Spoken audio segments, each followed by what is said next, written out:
नमस्कार दोस्तों। ऐसा कहा जाता है कि हर व्यक्ति अपने हर समस्या का जिम्मेदार स्वयं होता है। आज मैं इसी बात को एक कहानी के माध्यम से आपको बताना चाहूंगा कि कैसे हर व्यक्ति अपनी समस्याओं का जिम्मेदार स्वयं होता है।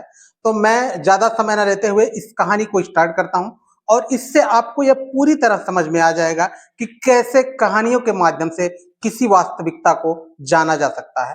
तो कहानी शुरू करते हैं। एक समुद्र का किनारा होता है और समुद्र के किनारे एक बहुत ही आलीशान बंगला होता है जो कई फ्लोर का बना होता है और उसमें सुंदर लाइटें लगी होती हैं और उन लाइटों को इतने सुसज्जित तरीके से सजाया गया है कि दूर से ही वो बंगला देखने में इतना सुंदर लगता है कि हर किसी की नजर उस बंगले पर पड़ती है। लेकिन जस्ट उसी समुद्र के किनारे उसी बंगले के बगल एक झोपड़ी होती है और उसमें भी एक व्यक्ति रहता है और वह व्यक्ति बार बार भगवान से एक कोसता रहता है कि ईश्वर ने बहुत नाइंसाफी की मेरे साथ। अगर हम दोनों एक समान मानव के रूप में हैं और हम दोनों मानव हैं तो हमें समानता का अधिकार क्यों नहीं मिला। किसी को इतना बड़ा ऊंचा आलीशान घर रहने को दिया गया और किसी को ये सरपत की झोपड़ी दी गई। ये अन्याय है। भगवान सबके साथ एक समानता का व्यवहार नहीं करता। भगवान अन्याय करता है और वह रोज भगवान को सुबह उठ करके सैकड़ों गालियां दिया करता था।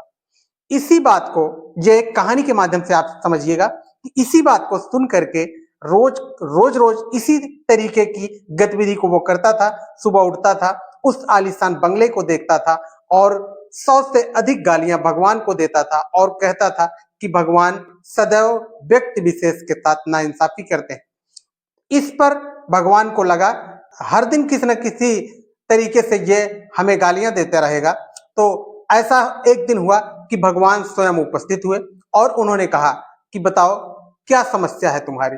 उसने अपने रोज रोज की जो व्यक्त की गई समस्या थी वही बताया और उसने कहा कि आप किसी एक को झोपड़ी में रहने को मजबूर कर रहे हो और किसी एक को आलीशान बंगला में रहने के लिए व्यवस्था दे दिए हो। ये कैसा न्याय है। तो भगवान को भी बड़ा अजीब लगा इस प्रश्न से।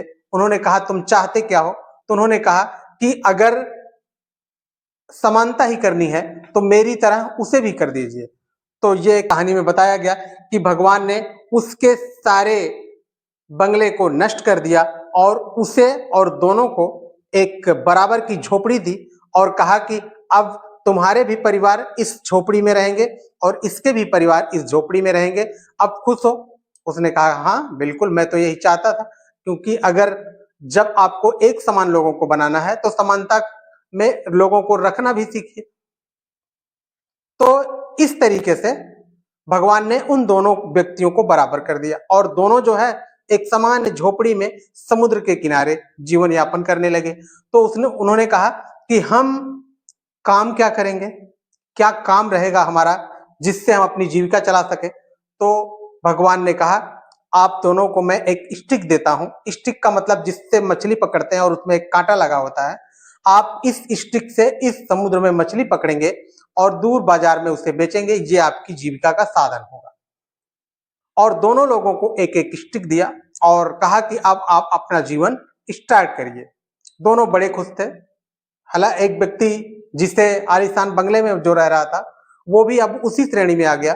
तो दोनों जो है सुबह मछली पकड़ने गए और जब वो मछली पकड़ने गए तो अपनी स्टिक उस समुद्र में फेंका और पूरे दिन भर में दोनों लोगों ने 10-10 मछलियां पकड़ी।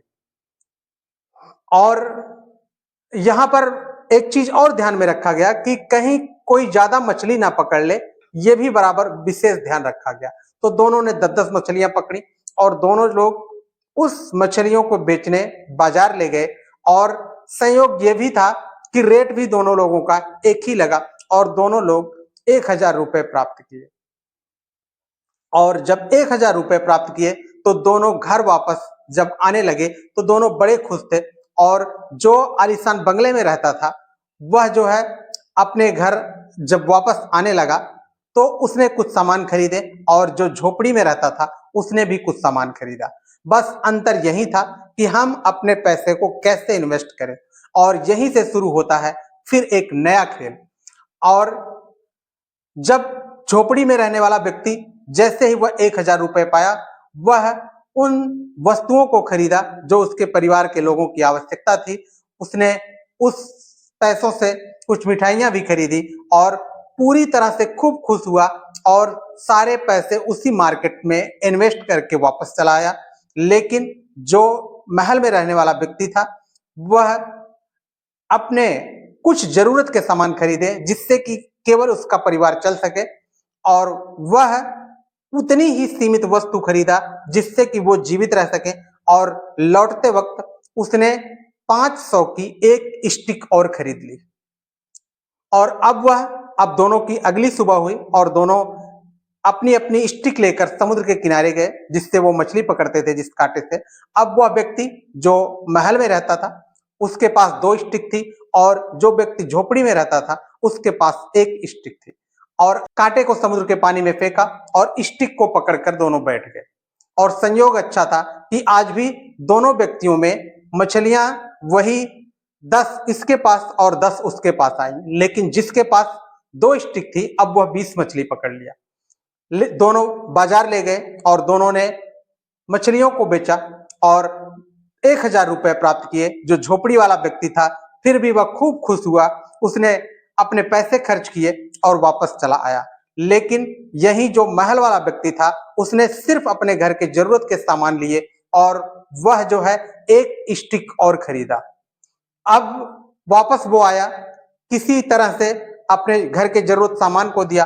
अगले दिन वह 3 स्टिक ले जा करके समुद्र में उसके कांटे को फेंका और 3 स्टिक रख के बैठ गया। फिर वही हुआ कि लोगों ने 10-10 मछलियां पकड़ी।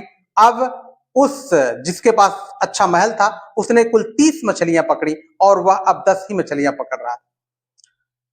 फिर धीरे धीरे इसी तरह उसने स्टिक बढ़ाया और दिन प्रतिदिन स्टिक इतना बढ़ाया कि अब उसने ढेर सारे आदमियों को रख लिया।